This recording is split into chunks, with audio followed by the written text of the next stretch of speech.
Soyez les bienvenus à ce nouveau rendez-vous d'information. Voici le sommaire de ce journal. Les activités inscrites au PAP 2020 exécutées à 75% selon le bilan présenté ce lundi par le ministre Sidi Tiemoko Touré, un point qui tient compte des 4 axes majeurs du programme gouvernemental qui compte le renforcement des institutions pour la paix, la bonne gouvernance, la transformation de l'économie, l'amélioration des conditions de vie et la promotion de la jeunesse et des femmes. La stratégie de sécurisation du scrutin électoral du 6 mars prochain, les forces de défense et de sécurité prévoient déployer 33 422 hommes sur tout le territoire. La hiérarchie des FDS présentait ce jour les actions préliminaires de ce plan. Des précisions dans ce journal. Et hors du territoire national, en RDC, l'ambassadeur d'Italie a été tué dans une attaque armée par un groupe non identifié dans le Nord Kivu. Le diplomate italien voyageait avec un convoi humanitaire des Nations Unies. Cette attaque est qualifiée de terroriste par le président congolais. Bienvenue dans ce 23h. Ce lundi, le gouvernement ivoirien, par son porte-parole, présentait le bilan des activités du plan d'action prioritaire. Ce plan, qui contribue fortement à la lutte contre la pauvreté, aura été exécuté à 75%, et cela malgré la crise sanitaire. Des acquis présentés à la presse ivoirienne ce jour, le compte-rendu de Jean-Marc Djadji. Les conclusions du plan d'action prioritaire PAP de l'année 2020 sont publiés devant les journalistes de la presse écrite et audiovisuelle. Le ministre Sidi Tiemoko Touré, porte-parole du gouvernement, présente des avancées dans la consolidation des acquis socio-économiques enregistrés depuis 2011 sous le leadership du président de la République. Le plan d'action prioritaire PAP 2020 a été exécuté sur la base de 4 axes majeurs: le renforcement de la bonne gouvernance, la transformation de l'économie, l'amélioration des conditions de vie et la promotion de la femme et de la jeunesse. Au plan social, sanitaire et humanitaire, outre les actions classiques qui s'inscrivent dans la mise en œuvre du programme social du gouvernement PS-Gov, l'État a mobilisé un financement de 95,8 milliards de francs CFA dans le cadre de la riposte nationale contre la Covid. Des actions ont porté sur l'assainissement de l'économie, la réhabilitation et la construction des infrastructures dans les secteurs des routes, des transports et de l'énergie. Il s'agit de la réhabilitation du pont Félix Houphouët-Boigny avec un taux de réalisation de 73%, du 4e pont d'Abidjan à 25%, du pont de Cocody à 19% et du carrefour de l'Indénié à 30%. En dépit de la crise sanitaire liée à la pandémie de la Covid-19, le gouvernement a poursuivi ses actions en vue d'améliorer les conditions de vie des Ivoiriens et de promouvoir l'insertion professionnelle de la jeunesse. 1000 femmes entrepreneurs ont été mises en réseau sur la plateforme numérique. 50 millions de femmes africaines ont la parole. 2210 jeunes ont bénéficié d'assistance dans la création d'activités génératrices de revenus AGR et 750 pour la mise en place de petites et moyennes entreprises et de projets structurants. Le plan d'action prioritaire PAP 2020, adopté le 28 janvier 2020 par le gouvernement, est adossé au plan national de développement PND 2016-2020. Les activités de ce plan, bien qu'ayant été entravées par la Covid-19, ont été mises en œuvre à 75%, avec 34% des activités entièrement réalisées selon le gouvernement. Parlant de services sociaux de base mis à la disposition des Ivoiriens, et pour cela, rendons-nous dans le département de Kounfao où 2 importantes infrastructures hydrauliques comblent définitivement depuis ce week-end le problème d'eau potable. Les 7 localités de ce département disposent désormais d'une nouvelle station de traitement d'eau et d'un nouveau château d'eau. Le commentaire de Herman Yamia. C'est la fin du calvaire pour la population d'Assampanaye, village de la sous-préfecture d'Etankessé, dans le département de Kounfao. Une nouvelle station de traitement d'eau vient d'être inaugurée par le ministre de l'Hydraulique pour régler un problème auquel était confrontée la population. Pour rappel, c'est en 2014 que ce village a été doté d'un château d'eau. Mais à l'exploitation, il a été constaté que le traitement de type T1 qui avait été initialement prévu n'était pas adapté pour cette eau, ce qui la rendait difficilement consommable. Aussi, la présence du nitrate créait des dépôts dans les canalisations et détruisait les infrastructures, ce qui provoquait des difficultés d'approvisionnement en eau potable, obligeant ainsi les populations à se tourner vers les puits et les marigots, sources de maladies hydriques. Cette usine de traitement d'un coût global de 126 millions a été entièrement financée par l'État de Côte d'Ivoire. Les travaux ont été réalisés en 6 mois.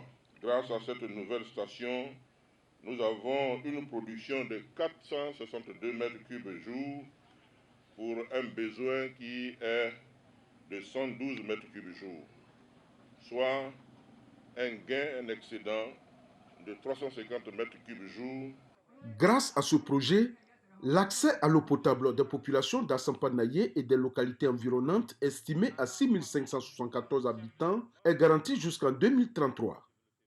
Après Assampanaye, le ministre de l'Hydraulique s'est rendu à Ndakro, toujours dans la sous-préfecture d'Etankessé. Ici, il a procédé à l'inauguration du château d'eau de Dinibo et de Ndakro d'un coût de 304 millions de francs CFA.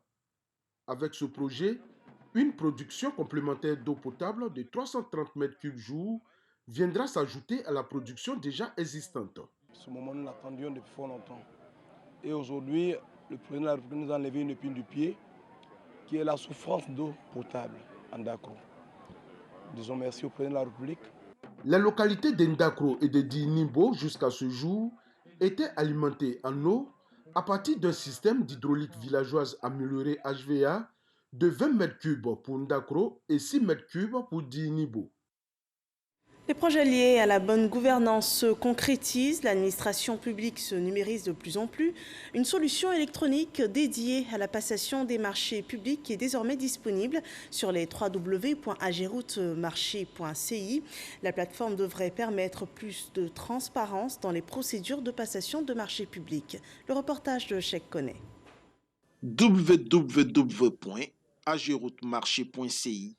Voici désormais la plateforme de gestion des contrats routiers. Objectif, renforcer la transparence dans la passation des marchés publics, optimiser les ressources de l'État et veiller à un meilleur suivi des travaux routiers. Un soulagement pour les entreprises en charge de l'exécution des routes. Cette plateforme vient régler beaucoup de choses dans la vie des entrepreneurs dans le domaine du BTP. D'abord, le temps de passation des marchés. La mise en place des marchés, la soumission jusqu'à l'approbation des marchés, cela met environ entre 7 et 8 mois. Et avec cette plateforme, en un temps record, ça réduit tout ce temps que nous pouvons perdre en 7 mois, soit en 2, en 3 mois. Aujourd'hui, quand un chantier se déroule, il faut que des gens s'y rendent pour savoir ce qui se passe. Moi, le DG, je peux peut-être y aller, mais je ne sais pas tout le temps. Aujourd'hui, avec cette plateforme, nos ingénieurs qui sont sur le terrain donnent en temps réel l'évolution des chantiers qui apparaissent sur la plateforme. Donc, de mon bureau, je peux suivre l'évolution des chantiers qui se déroulent sur le terrain. À travers cet outil, population, entreprises et pouvoirs publics auront la visibilité sur la réalisation des projets en termes de qualité des infrastructures. Un projet novateur qui vient améliorer la gouvernance, mais également l'archivage et la documentation liée à la passation des marchés publics. À ce jour, la plateforme compte 286 DAO, les dossiers d'appel d'offres, mis en ligne, 600 entreprises recensées et un peu plus de 24 600 soumissions de DAO enregistrées. Cela montre l'ampleur du travail qui a été abattu par nos équipes. Et comme perspective, nous prévoyons pour cette année la digitalisation de la production des DAO et les marchés, ainsi que la mise à disposition dans la plateforme de la base de données des prises unitaires. Pour le ministre de l'Économie et des Finances, cette plateforme électronique vient pallier un certain nombre de problèmes. Les avenants récurrents, la mauvaise qualité des infrastructures routières, la faiblesse des opérateurs du secteur routier, les retards dans la réalisation des infrastructures, l'attribution et le suivi de la mise en œuvre des contrats routiers. Partenaires et parties prenantes, la Banque mondiale a marqué son accord avec un accompagnement à la réalisation du dit projet. La préparation des élections législatives, nous y venons. La période des campagnes s'ouvre ce jeudi à minuit. Les dispositions prises par la AK pour une bonne couverture de cette période par les médias en Côte d'Ivoire sont présentées dans ce communiqué lu par Jean-Marc Djadji. Le collège des membres de la Haute Autorité de la Communication Audiovisuelle, AK, s'est réuni en session ordinaire le jeudi 11 février 2021 à l'effet d'adopter le cadre réglementaire devant régir la couverture médiatique de l'élection des députés à l'Assemblée nationale.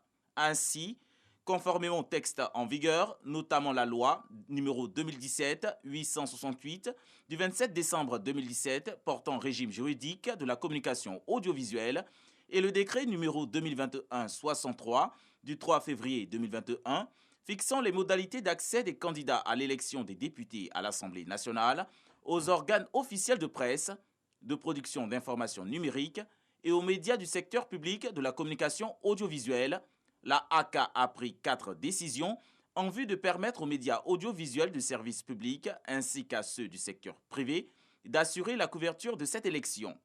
Aussi a-t-il été décidé de ce qui suit.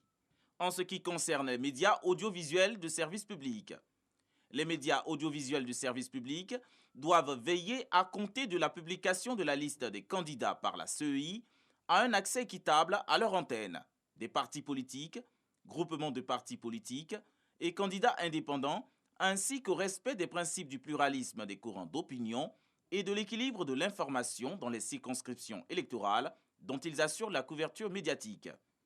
À compter de l'ouverture de la campagne électorale, les médias audiovisuels du service public doivent veiller au respect des principes d'égalité d'accès à leur antenne des partis politiques, groupements des partis politiques et candidats indépendants, ainsi qu'au respect du pluralisme et de l'équilibre de l'information dans les circonscriptions électorales dont ils assurent la couverture médiatique. En ce qui concerne les radios et télévisions privées commerciales, à compter de l'ouverture de la campagne électorale, les radios et télévisions privées commerciales désireuses de couvrir ladite campagne doivent veiller au respect des principes d'équité dans l'accès à leur antenne des partis politiques, groupements de partis politiques et candidats indépendants, ainsi qu'au respect du pluralisme et de l'équilibre de l'information dans les circonscriptions électorales dont ils assurent la couverture médiatique.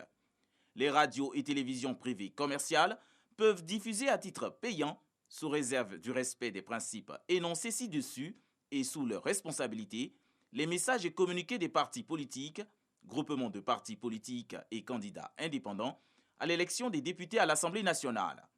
La diffusion des dits messages et communiqués doit se faire dans des conditions tarifaires identiques pour tous les partis politiques, groupements de partis politiques et candidats indépendants. Dans ce cadre, les radios et télévisions privées commerciales doivent communiquer à la AK leur grille tarifaire 72 heures avant l'ouverture de la campagne électorale.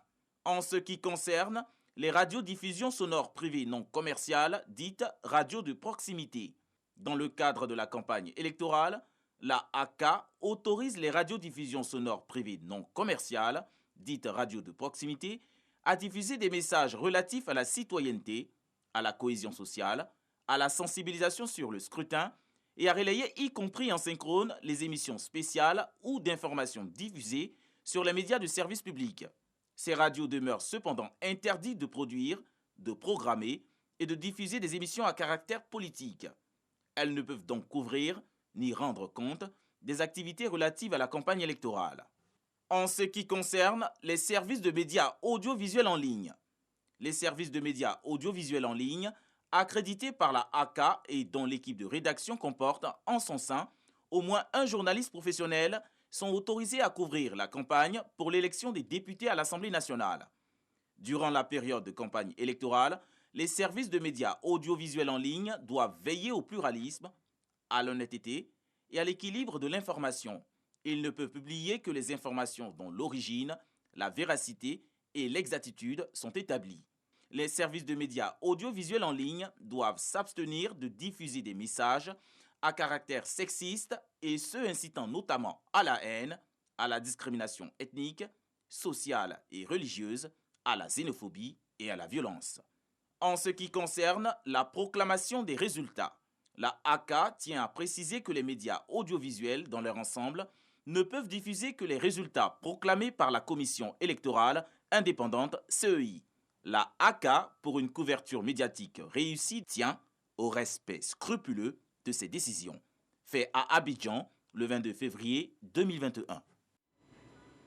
Et relativement à ces législatives, pour assurer une couverture optimale de cette période, une délégation de la RTI a présenté à la ACA un plan de couverture médiatique, le compte-rendu de Grace Kando.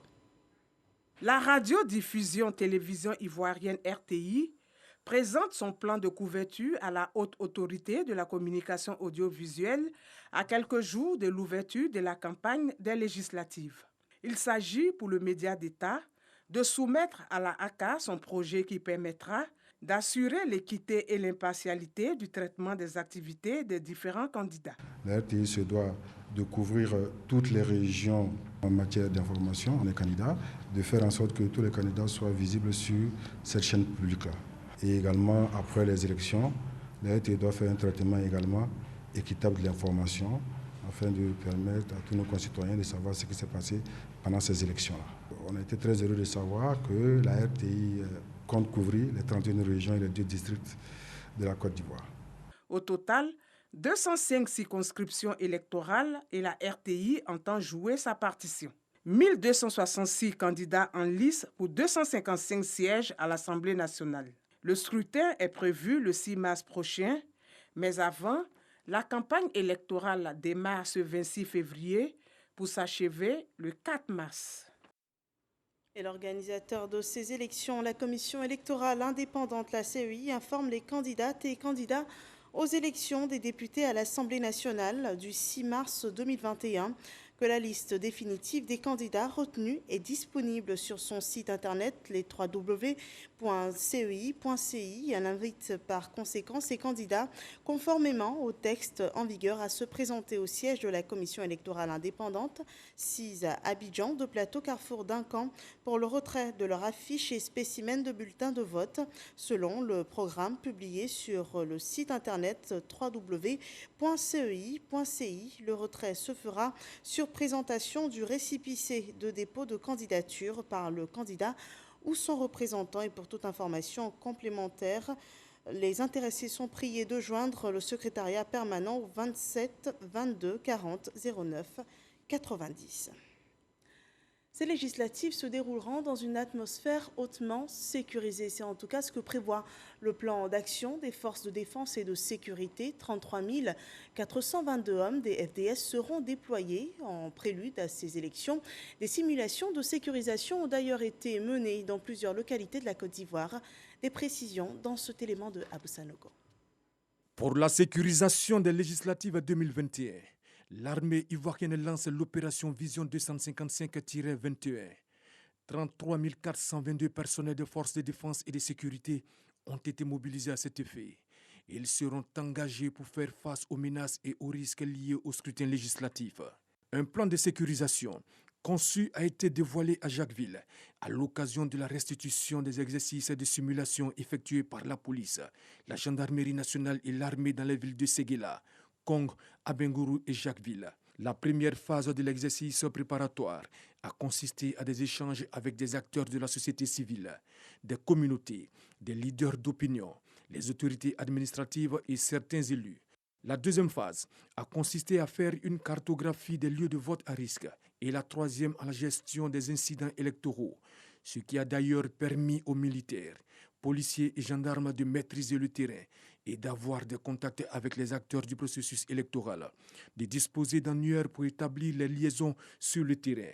Selon le chef du PC, le poste de coordination de l'exercice de simulation, un dispositif est en marche à travers le pays pour contrer les intimidations et acteurs de violence. Le représentant du chef d'état-major général des armées s'est félicité de la planification mise en place. Il s'agit donc, in fine, de faire en sorte que nos troupes fassent montre d'un véritable professionnalisme, comme ça a toujours été le cas, et donc de prendre toutes les dispositions pour que les élections se passent dans les meilleures conditions. Nous voulons rassurer les populations que toutes les dispositions sont prises à cet effet. Des documents relatifs à la sécurisation du scrutin du 6 mars ont été remis au préfet de Jacquesville et aux représentants de la commission électorale indépendante. Voilà, des législatives sécurisées malgré la crise sanitaire qui perdure.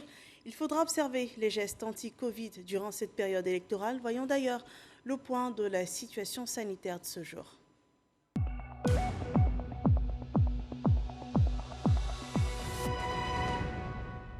Le ministère de la Santé et de l'Hygiène publique a enregistré ce lundi 13 nouveaux cas de Covid-19 sur 1028 échantillons prélevés, soit 1,3% de cas positifs.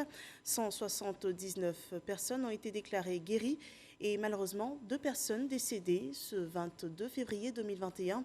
La Côte d'Ivoire totalise 32 039 cas confirmés, dont 30 768 personnes guéries, 188 personnes décédés et 1083 cas actifs. Un bilan encore lourd. Il faut plus que jamais veiller au strict respect des mesures barrières pour rompre la chaîne de contamination. Les cas Covid répertoriés en cette période en Côte d'Ivoire sont majoritairement des personnes jeunes.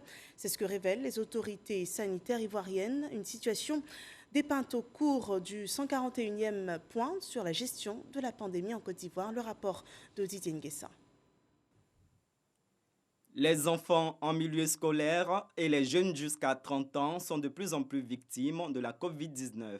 Le point sanitaire sur les 3 dernières semaines, allant du 1er au 21 février, révèle 1115 cas chez ces derniers. Toutefois, les nouveaux cas de contamination ont baissé d'environ 22% comparé à janvier.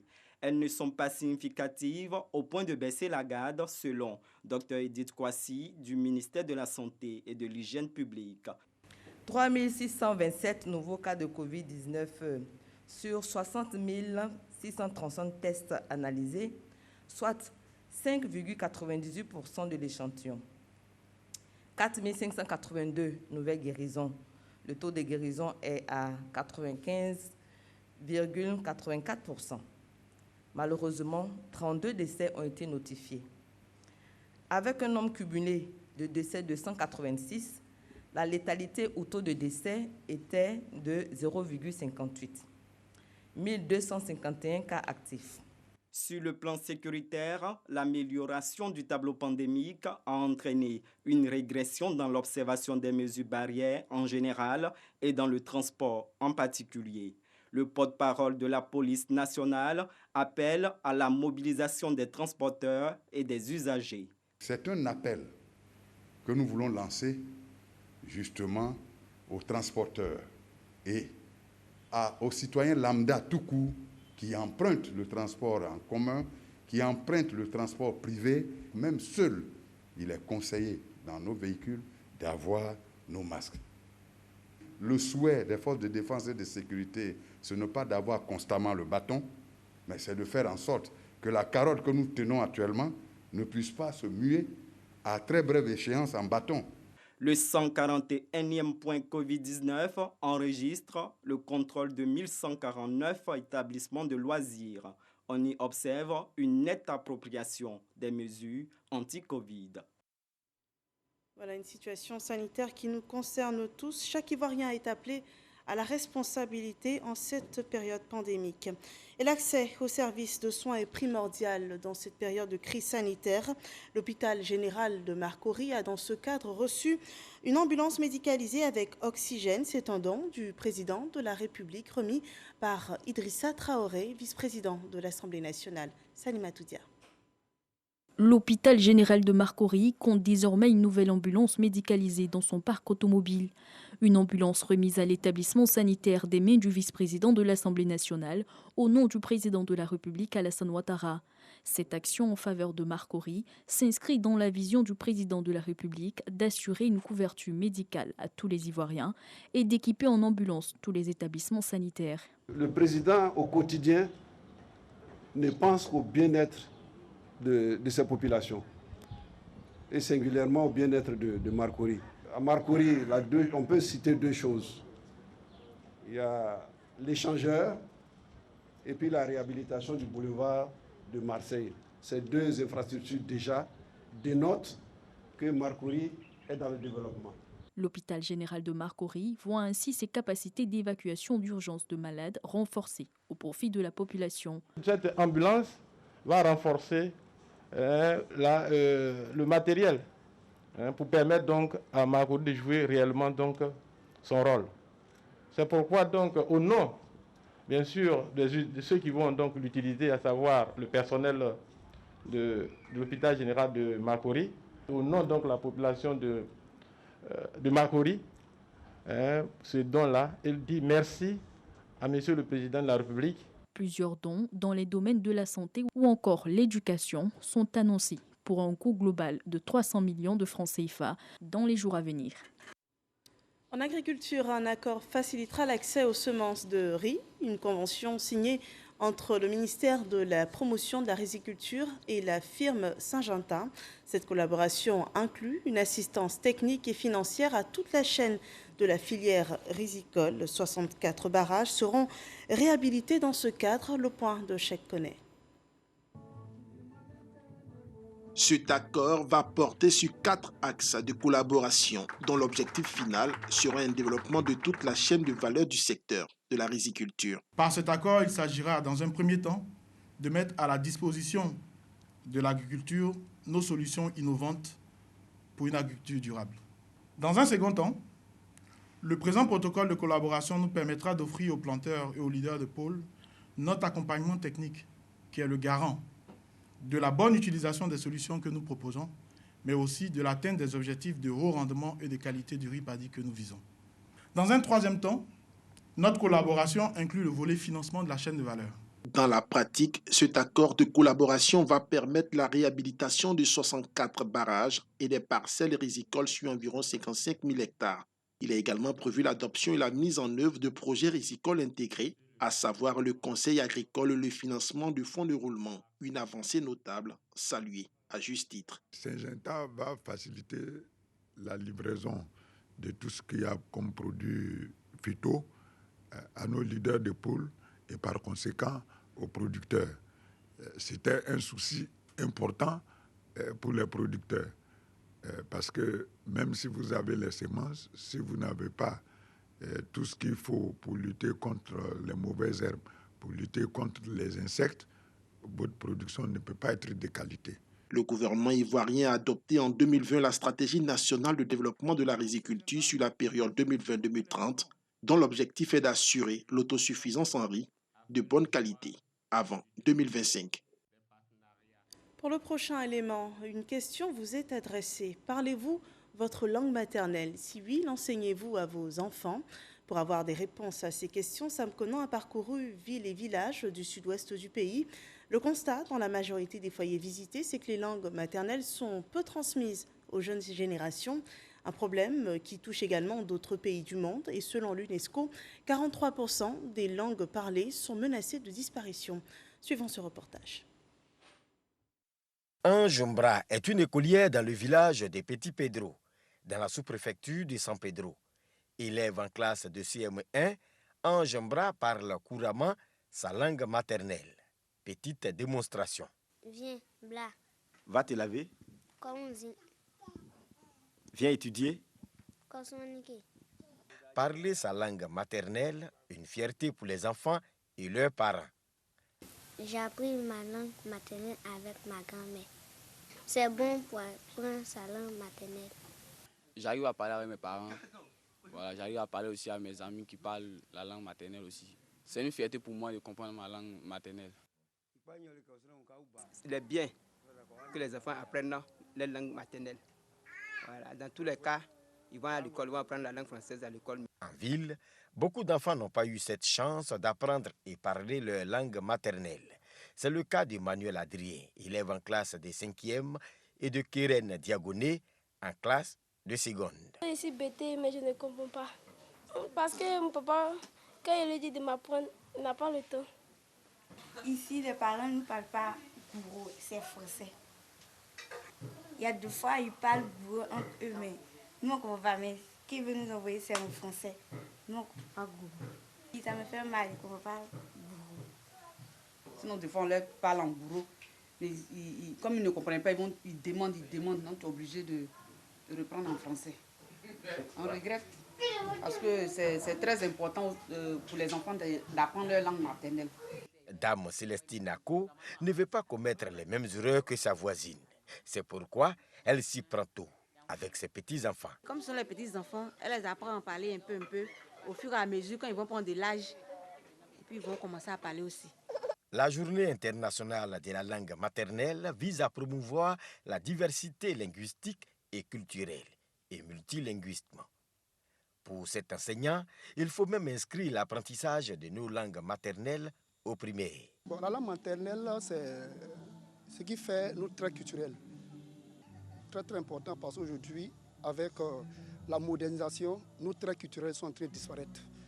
Il est nécessaire que nos enfants parlent leur langue maternelle. Pour moi, on doit enseigner ça. Selon l'UNESCO, plus de 43% des quelques 6700 langues parlées dans le monde sont menacées de disparition. Voilà un reportage de Sam Conan dans le cadre de la Journée internationale de la langue maternelle, journée célébrée le 21 février. Hors de notre pays, l'ambassadeur d'Italie en République démocratique du Congo a été tué ce lundi lors d'une attaque dans la province du Nord Kivu. Il accompagnait un convoi humanitaire de l'ONU tombé dans une embuscade tendue par un groupe non identifié. Le diplomate italien a été mortellement blessé, son garde du corps et son chauffeur tués.